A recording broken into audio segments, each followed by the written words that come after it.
The British SAS, the Special Air Service, is considered one of the top special forces in the world. Its history and origins, however, have been shrouded in mystery and legends for most of its existence, which is not surprising considering the nature of the unit. But today, we shall attempt to piece the jigsaw puzzle together and bring you the top secret story of the SAS's wartime origin.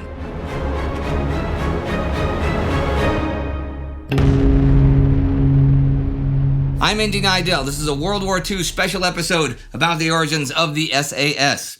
From the mid-1920s, the British Army employed a think tank that studied guerrilla tactics and unconventional warfare. The focus was on the various insurgencies they encountered over the years throughout the British Empire, like the Boer commandos in South Africa, the Pathans in northern India, and the Arab insurgents in Palestine. Additional studies were made on the Civil War in Russia, and then those civil wars in Spain and China when they developed, to discover if unconventional tactics could be beneficial in a future war on the European continent. Men like Peter Fleming, a Grenadier Guard reservist and brother of future James Bond novelist Ian Fleming, studied infiltration techniques. He advocated for the training of a small number of very carefully selected individuals in advanced sniping, sabotage, and ambush tactics. This background work means that by the late 1930s, as wars once more loom over Europe, British High Command has a sort of plan ready. And when the Soviet Union invades Finland on November 30th, 1939, Britain officially offers little more than moral support to the Finns, since officially sending aid would mean declaring war on the Soviet Union. Yet, behind closed doors, the War Office does consider sending out an undercover force. A memorandum goes out looking for Arctic warriors who can operate behind Soviet lines to sabotage their communications installations and other military assets. This is the top secret Special Reserve, nominally the 5th Battalion of the Scots Guards. Quite a number of those men who volunteer for that unit will later find their way into the Special Air Service, and among them is David Stirling. Stirling is a Scotsman through and through. He is a born warrior and adventurer who believes in intuition and calculated risk. Stirling has, in fact, been on the verge of attempting a trip up Mount Everest when war calls him back. As sergeant instructor, Stirling teaches Arctic survival and mountain climbing within the Special Reserve. But just as his unit is considered ready for the task assigned, in March 1940, the Finns and Soviets signed the Moscow Peace Treaty. So the War Office disbands the 5th Battalion without further consideration. However, as the Germans begin occupying the continent throughout 1940, the need for special forces becomes more pressing. Many of the lessons learned are put into the Special Operations Executive and the Commandos, about whom we already made an episode. As for David Stirling, by the end of May 1941, he finds himself in Egypt. He has joined No. 8 Commando and has been integrated into what is known as Lay Force. However, Lay Force operations against German forces at Rhodes, Bardia, and Crete have met with big losses and disappointing failure. Rumors of disbanding circulate, and many commando units are dormant. Looking over maps of North Africa, Stirling feels that this theater is ideal for raiding operations by special forces. The Western Desert is largely unpopulated and doesn't have defined road networks, so supply dumps, vehicle parks, and airfields are all pretty much in the open with only rudimentary defenses. If units can infiltrate such targets, they can do massive amounts of damage. Yet Stirling doubts this is the right place for the commandos. Commando battalions usually operate in parties of at least 200 men at a time, and on top of that, he thinks them way too static, noisy, and unwieldy to create shock and surprise. How much more effective would it be to drop maybe a dozen specially trained and equipped soldiers behind enemy lines using parachutes or gliders? Stirling watched the German parachute operation over Crete with great interest. The heavy German casualties had shown him that parachuting against organized opposition is inefficient, but the concept of sudden infiltration by air is solid. More and more, Stirling is intrigued by the idea of creating his own airborne unit. He envisions a force no stronger than 200 men that can be further broken down and organized into much smaller sub-units. Another man who has observed the German parachute action on Crete with great interest is John Jock Lewis.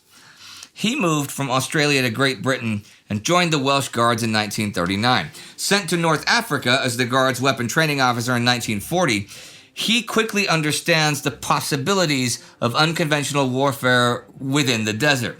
Like David Stirling, Lewis shares the conviction that the future of special operations is not with hundreds of commandos, but with a much smaller force of lightly armed raiding groups. Surprise and daring are in themselves multipliers of force. He envisions the creation of a unit inspired by the likes of Rogers Rangers of the 1750s, who excel in scouting and hit-and-run tactics. But while the commandos have focused on seaborne operations, the new special service would take on parachuting. Once dropped off close to their targets, they would operate during the night and plant their explosives on enemy aircraft and supplies. Afterwards, they could hide in the desert and be extracted by motor vehicles from recon units like the Long Range Desert Group. His desire to begin airborne experiments is eventually sanctioned by General Archie Wavell, who himself has been a strong advocate of airborne operations, and he personally authorizes the first trial jumps in May 1941. As Lewis begins gathering his small band of cutthroats from Leyforce and other formations, he meets Stirling in Cairo. He invites the former commando to join his parachute experiment, and the two of them immediately click. Both share a vision of a future special air service. The men borrow gliders from the Desert Air Force and begin their parachute experiments above Fuka and El Daba. Under the supervision of RAF officers, the men learn the dangerous art of parachuting. Both Lewis and Stirling are hard-pressed for time, as they want to take their new unit into Operation Battle Axe. However, during a 2,000-foot drop, Stirling's parachute is caught on the plane's tail. He survives but badly injures his spine, sending him to the hospital. With the majority of the men suffering from smaller or greater injuries from the experimental jumps, Wavell decides that the new special service is not yet ready for deployment. Once more, it is German success that keeps the Special Forces in the game. Operation Battle Axe fails, and Wavell is removed in favor of Claude Auchinleck. With the Egyptian border still under threat, Leyforce no longer available, and the Navy unable to provide for commando operations, Lewis and Stirling continue with their experiment. The story goes that Stirling, still on his crutches, hops straight into General Auchinleck's office to convince him of this plan. This is, of course, one of the many puzzle pieces that surround the almost mythological origin story of the SAS. Stories like this, and Stirling knocking out a taxi camel with a single punch over a fare dispute, should maybe be taken with a grain of salt. What we can say for sure is that British High Command becomes increasingly persistent that Auchinleck find a way to tie down Axis manpower and supplies in North Africa. And the Luftwaffe begins deploying Messerschmitt 109F fighters in the desert, which are superior to the remaining RAF Gladiators and Hurricanes in use. This means that sabotaging airfields and oil dumps is not only cool, but necessary. So Auchinleck officially sanctions the buildup of the L Detachment, which will eventually become the 1st SAS Brigade. There are also many stories about the origins of the SAS name. Most likely, it was influenced by Auchinleck, who thinks news of a special parachute brigade in Egypt will tip the Germans off. The newly promoted Captain Stirling begins gathering a force of 6 officers and 60 men, organized into 5 units of 2 sections.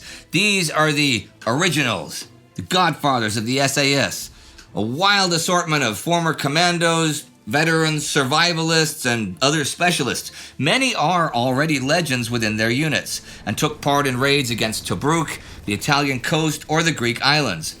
They are once more drilled in map reading, demolition of bridges and buildings, and night marches through the desert. Live firing exercises are done not only with Thompsons, Webley revolvers, and Bren guns, but also with a wide variety of German and Italian firearms. Additional equipment such as high boots, knee pads, jock straps, crash helmets, and, of course, parachutes is requisitioned from RAF stocks. At the end of October, the SAS undertake their final exercise. They march 3 days and 4 nights through the desert before infiltrating an RAF base. There they put stickers saying "bomb" on the planes stationed at the aerodrome. The next morning, these stickers are discovered by perplexed guards. The SAS is ready to go. On November 16th, Operation Squatter begins. 5 detachments of 12-man parties, among the men Sterling and Lewis, are sent out to parachute near Axis airfields at Gazala and Tamimi.